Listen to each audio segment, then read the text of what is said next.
안녕하세요, 여러분. 오늘은 자연재해에 대해서 공부를 할 겁니다. 자연재해에 대해서 먼저 어떻게 구분이 되는지 크게 두 가지 종류로 구분을 해볼 거고요. 우리 삶에 큰 피해를 미치는 주요 자연재해들에 대해서 공부를 할 거예요. 마인드맵을 보시면 자연재해를 기상재해와 지형재해 이렇게 두 가지로 구분을 합니다. 이렇게 구분하는 것 말고 다르게도 구분할 수 있지만 이 구분 자체가 큰 의미가 있는 건 아니에요. 날씨에 따라서 바람이라든지 홍수라든지 눈이라든지 이런 거에 의해서 발생하는 걸 기상재해라고 하고, 그리고 지구 내부 에너지, 땅이 뒤틀리거나 땅속에 마그마가 뿜어져 나오면서 형성이 되는 재해들을 이제 지형재해 또는 지질재해라고 부르는데요.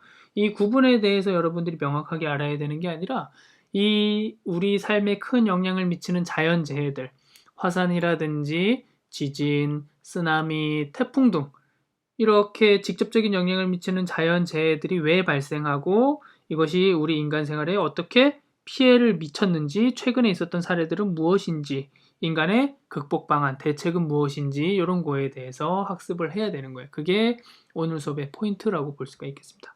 그러면 먼저 화산에 대해서 설명을 해보도록 곳에서 하겠습니다. 화산 분출이 잇따르고 있습니다. 이탈리아 시칠리아 섬의 에트나 화산을 비롯해 인도네시아 시나붕 화산까지 지구촌 곳곳에 화산 활동이 두드러지면서 우려를 낳고 있습니다.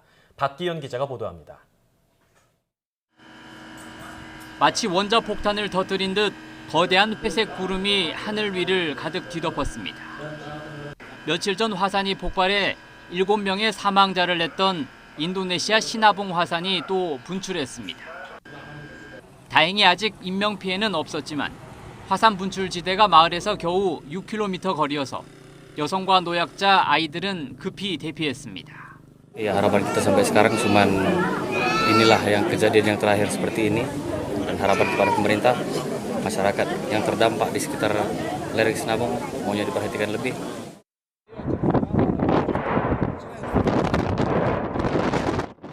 이탈리아 에트나 화산도 시뻘건 용암을 내뿜었습니다. 유럽에서 가장 활발한 화산으로 꼽히는 에트나 화산은 고도 3,350m로 북동쪽 분화구에서 분출이 시작돼 갈수록 더 세지고 있습니다. 지난해 12월 20년 만에 가장 강력한 분출이 이루어지고 이후 계속 화산 활동이 활발해지며 우려를 낳고 있습니다. And I am here with a group of Americans and English, and we are on Etna, the dynamic, ever-changing fire and ice Etna, and today it is erupting from the central crater. 하와이의 킬라우에아 화산도 활동을 시작했습니다. 산줄기를 따라 이글이글 타는 듯한 용암이 계속 흘러내립니다. 지난 화요일 분출된 용암은 인근 마을까지 내려오기도 했습니다. 재작년에도 용암이 푸나 지역 파호아 마을 앞까지 흘러내리며 주민들이 공포에 떨었습니다. YTN 박기현입니다. 어디에서 많이 발생하냐예요. 화산이 우리나라에서 실제로 흔히 발생하는 자연재해가 아니에요. 그런데 우리나라 옆에 있는 일본에서는 많이 발생하죠. 그 이유가 우리나라랑 일본의 위치가 서로 다르기 때문이에요. 일본 같은 경우에는 지각판의 경계에 위치해 있습니다.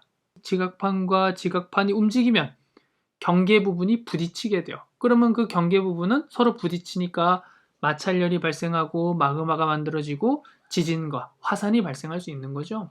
그래서 화산이 많이 발생하는 장소가 지각판의 경계에 해당된다는 거, 이거를 먼저 기억하고 있어야 되고, 지각판이 어디에 위치해 있는지 지각판의 경계를 살펴보도록 하겠습니다. 세모로 표현되어 있는 건 화산이 발생한 곳이고, 활화산, 아직도 활동을 하고 있는 화산, 활동을 안 하는 제주도 같은 곳은 우리가 사화산이라고 그래요. 죽을 사자를 써서. 그리고 아직까지 용암 분출이 이루어지는 화산들을 활화산이라고 얘기를 하는데, 활화산이 이렇게 펼쳐져 있어요. 근데 이 활화산이 펼쳐져 있는 곳과 진앙, 지진이 일어난 그 근원지를 진앙이라고 얘기를 하죠. 진앙이 일어난 곳을 보니까 겹치는 부분이 굉장히 많아요.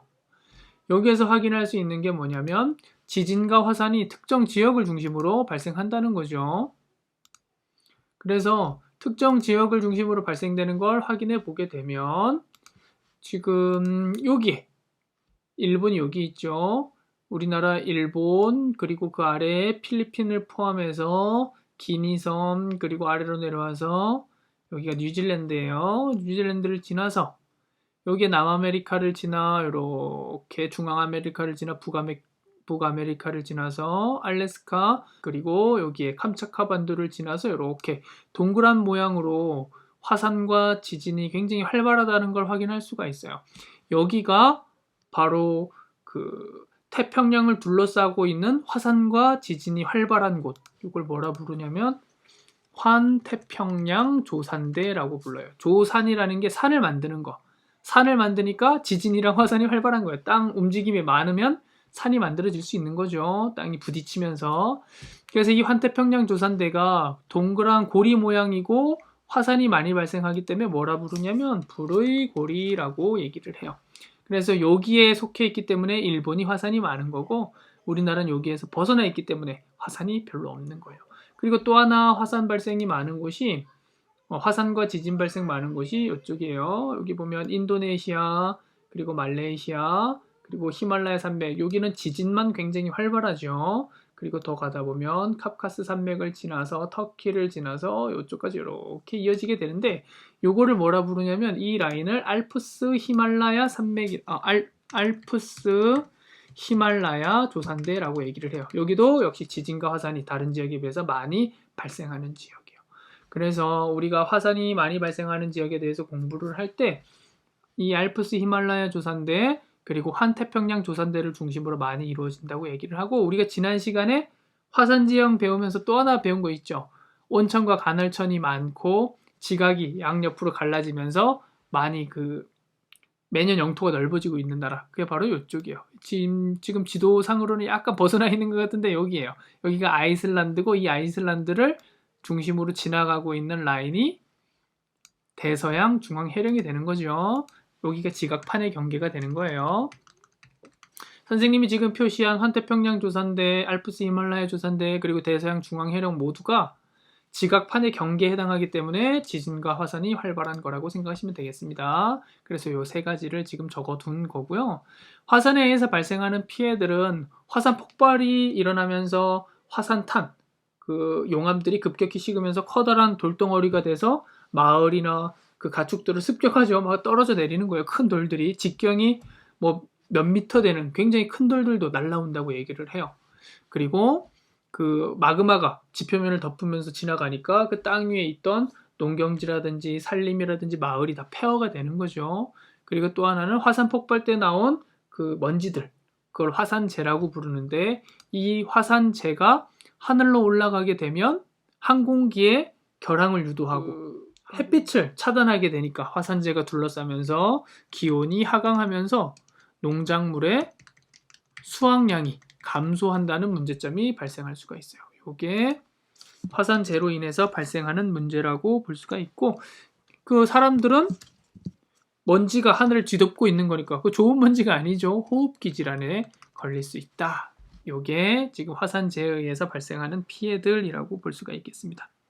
화산 폭발에 의해서 발생하는 것들은 아까 가옥이나 농경지가 파괴된다는 거 설명을 했었죠. 그리고 최근의 사례들이 필리핀이나 뉴질랜드, 일본에서 있었는데 선생님이 검색을 해보니까 다들 최근이에요. 2019년, 18년 이때 발생했던 것들이고 이 필리핀, 뉴질랜드, 일본이 다 어디에 있는 거죠? 아까 얘기했던 환태평양 조산대에 속하는 국가들이죠. 이런 환태평양 조산대에 속하기 때문에 판의 경계에 속하기 때문에 화산이 많이 발생했다 이렇게 파악을 하고 있으면 되겠습니다. 근데 이 화산이 나쁜 점만 있는 게 아니라 좋은 점도 있어요. 이것도 잘 기억하고. 끝없이 펼쳐진 모래바다 위에 섬처럼 서 있는 힌두교 사원은 탱고로족의 살아있는 역사입니다. 본디 탱고로족은 자바섬 중부에 사는 소수민족이었습니다. 16세기 이슬람 세력이 힌두교도를 위협하면서 아무도 찾지 않는 이곳 산간 마을로 숨어들었습니다. 험준한 브로모산에서 탱고로족의 새로운 역사가 시작된 것입니다. Ini simbol daripada Gunung Bromo itu sendiri. Untuk masyarakat suku Tengger sendiri itu ini sudah ibaratnya kita suku Tengger ini diberikan suatu 탱고로족의 수호자 브로모 화산. 브로모 화산에 비가 옵니다. 골짜기마다 잿빛 물이 폭포수처럼 넘쳐납니다.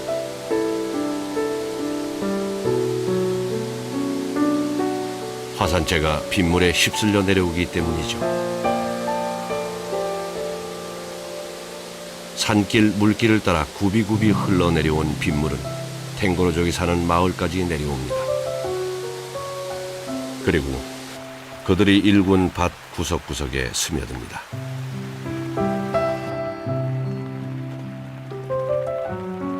브로모 화산에 살고 있는 창조의 신이 비를 통해 비옥한 땅을 선사한다고 믿고 있기 때문이죠.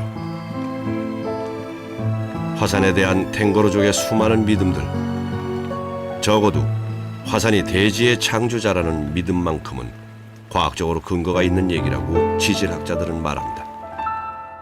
마그마 안에 여러 가지 성분들이 녹아져 있는데요. 그 중에 대표적인 것이 철, 마그네슘, 또 인 성분이든가 아니면 황 성분들 이런 것들이 있습니다. 이러한 물질들은 다른 데서는 구하기가 어려운 좋은 성분이 되겠습니다. 화산이 없는 호주 같은 대륙에서는 상대적으로 비옥한 땅이 거의 찾아보기 어렵다 하는 데서도 이러한 생각을 저희가 뒷받침할 수 있겠습니다. 용암이 분출된 후 급격히 식게 되면 화산암이 탄생하게 됩니다. 화산암은 미세한 세립질로 이루어져 있습니다. 덕분에 암석의 기공이나 풍화작용을 통해 용암에 녹아있던 미네랄과 같은 이로운 성분들이 쉽게 빠져나올 수 있습니다. 식물에게는 더할 수 없이 좋은 천연 비료가 지속적으로 공급되는 셈입니다. 화산재가 이제 토양에 쌓이게 되면 걔네들이 토양의 비료 역할을 해요. 그래서 토양의 비옥도가 증가하게 되고, 그리고 화산이 있는 곳은 경치가 좋잖아요.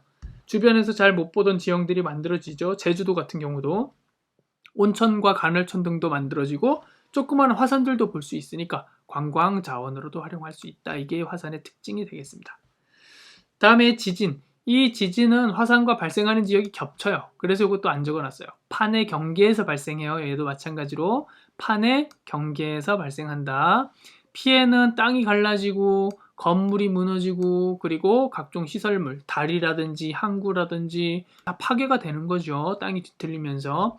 최근에 있었던 사례가 선생님 조사해 보니까 5월 11일 지금 12일 날 하고 있는데 수업 전날이죠. 어제 있었어요. 어제 북한에 있는 평강에서 지진이 발생했다고 얘기를 하고, 경주는 그 몇 년 전에 2016년이에요. 수능 즈음이어가지고 수능이 연기되는 초유의 사태가 발생했었어요. 지금 이 코로나보다 더 초유의 사태는 아니지만 그때 선생님 고3 담임이었는데 학생들 이제 수능 본다고 다 이제 교과서 다 버릴 때였어요. 수능 일주일 남기고. 근데 갑자기 수능이 연기되면서 학생들이 그 버렸던 교과서 쭈스러 다녔던 게 기억이 납니다. 지진에 익숙치 않은 우리 국민들로서는 정말 크게 놀랄 수밖에 없는 상황이었습니다. 이번 지진은 규모 5.8로 1978년 계기 지진 관측이 시작된 이후 가장 강한 지진이었습니다. 1980년 평안북도 지방에서 발생한 규모 5.3의 지진을 뛰어넘는 규모였죠. 규모가 0.5 커지면 지진의 강도는 5.6배, 1 커지면 강도는 무려 32배나 강해진다고 합니다. 그러니까 경주 지진은 이전의 최강 지진보다 5.6배나 강한 지진이었다는 뜻입니다. 북한의 5차 핵실험 때 발생한 인공지진의 규모가 5.0이었는데 자연지진의 파괴력은 인공지진보다 훨씬 크다고 합니다. 그래서 이번 지진이 북한의 5차 핵실험 강도보다 50배나 강한 것이라는 분석도 있습니다. 그럼 지금부터는 이번 지진의 피해를 지역별로 자세히 살펴보도록 하겠습니다. 먼저 TBC 권준범 기자입니다. 어제 저녁 8시 32분 경주의 중앙상가거리. 상점 유리창이 폭발하듯 산산조각 나고 뒤이어 여고생 2명이 혼비백산 뛰쳐나옵니다. 사람들이 다 당황을 해가지고 그냥 뛰쳐나오고 유리가 막 갑자기 깨지고 쏟아지니까. 같은 시각 유네스코 세계문화유산인 경주 불국사. 관음전이 크게 들썩이더니 기왓장들이 앞마당으로 힘없이 떨어집니다. 비로 전내 국보급 불상도 무언가에 홀린 듯 앞뒤로 흔들리기 시작하고 요동치는 첨성대에 놀란 관광객들은 그대로 얼음이 됐습니다.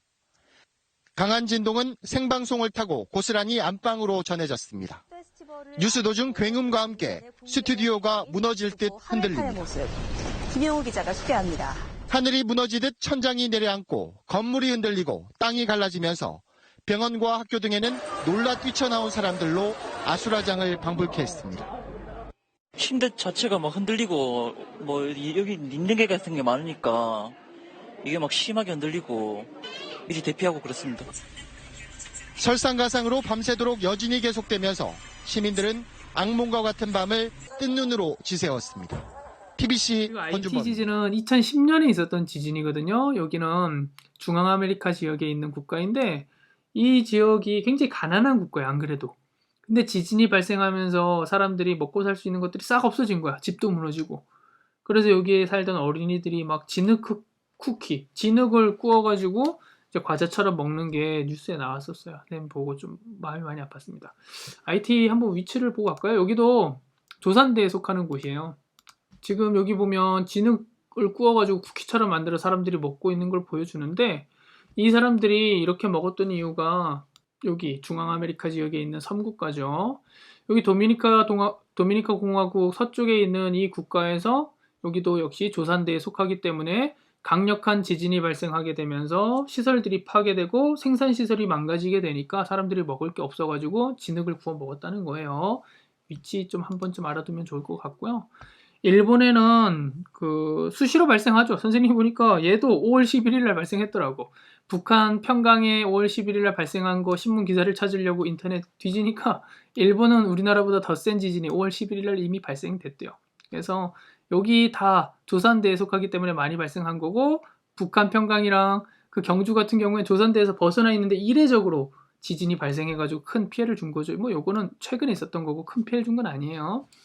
대책으로는 내진 설계를 하고 그리고 사람 인자 모양 형태의 전봇대를 세우는데 전봇대를 보통 이렇게 세우잖아요. 근데 지진이 나면 얘 무너지니까 이렇게 세우고 여기다 지지대를 하나 이렇게 더 두는 거예요. 이런 형태의 전봇대를 세우는 게 그 대책이 되겠고 내진 설계는 땅에다 이렇게 딱 고정시켜서 건물을 받게 되면 얘가 땅이 흔들리면 건물이 무너지게 돼요. 그래서 땅 위에 건물을 지을 때 이 안쪽에 여유 공간을 두고 건물에도 그 움직일 수 있는 시설들을 설치해서 얘가 땅이 흔들릴 때 같이 이렇게 조금씩 흔들리면서 무너지지 않도록 하는 거예요. 내진 설계들이 요즘에는 의무화되어 있어요. 우리나라 같은 경우는 2016년 경주 지진 발생 이후에 훨씬 더 강화됐다고 볼 수가 있어요. 우리 철암고등학교는 아마 위험할 겁니다. 작년에 내진 설계를 조금 하긴 했어요. 교무실에 오면은 나중에 등교하면 알려줄게요. 그리고 쓰나미는 해저 지진, 바다 밑에서 발생하는 지진에 의해서 큰 파도가 몰려오면 그걸 우리가 쓰나미라고 얘기를 해요. 일본 말인데 일본에서 전형적으로 잘 나타나고 이게 학계 용어로 이제 정착이 되다 보니까 이게 이제 표준어예요. 일본 말이 아니라 이제 표준어가 됐어요. 해저 지진에 의해 발생한 해일을 쓰나미라고 얘기를 하고 쓰나미가 오게 되면 큰 파도가 그 바다에서 육지쪽으로 몰려오게 되니까 해안 지역이 침수되고 해안가에 있는 시설들이 파괴가 되고 해안가에서 놀던 사람들이 죽을 수가 있죠. 그 대표적인 게 좀 오래되긴 했지만 2004년이었을 거예요. 인도네시아 수마트라 섬에서 그 쓰나미가 발생하면서 사람들이 굉장히 많은 몇만 명 이상의 사람들이 죽은 사건이 있었어요. 그 영상은 쌤이 첨부하도록 하겠습니다. 실로 엄청난 대재앙이 동남아와 인도양을 뒤흔들었습니다. 14년 전 오늘 인도네시아 수마트라 섬 인근 해저에서 규모 9.1의 강진이 발생했습니다. 지진은 해일로 이어졌고 높이 10m가 넘는 파도는 무서운 기세로 인근 해안 지역을 덮쳤습니다. 온 힘을 다해 지붕 끝을 부여잡아 보지만 가족들이 하나둘씩 황토빛 급류에 휩쓸려 떠내려가는 모습을 망연히 바라볼 수밖에 없습니다. 해일은 지구 반대편 아프리카 동부 해안까지 쑥대밭으로 만들었습니다. 소말리아 해안 마을은 흔적도 없이 사라졌고 수백 명이 사망하거나 실종된 것으로 알려졌습니다. 인도네시아 12만 명을 비롯해 14개 국가에서 23만여 명이 목숨을 잃었고 우리 국민도 20여 명이 희생됐습니다. 무엇 하나 남은 것 없는 폐허의 땅으로 변했지만 따뜻한 인류에는 희망을 싹 틔웠습니다. 우리 의사들의 정성 어린 진료는 안 그래도 열악한 환경에서 살았던 주민들이 해일 피해 이후 간절히 기다렸던 도움의 손길입니다. 2011년 동일본 대지진 때도 쓰나미가 발생해 15,800여 명이 숨지고 원자력 발전소가 폭발하는 피해를 입었는데요. 초자연적인 재해에 있어선 우리나라도 안전지대가 아닌 만큼 철저한 대비책을 마련해야 한다는 지적이 나오고 있습니다. 오늘 다시 보기였습니다.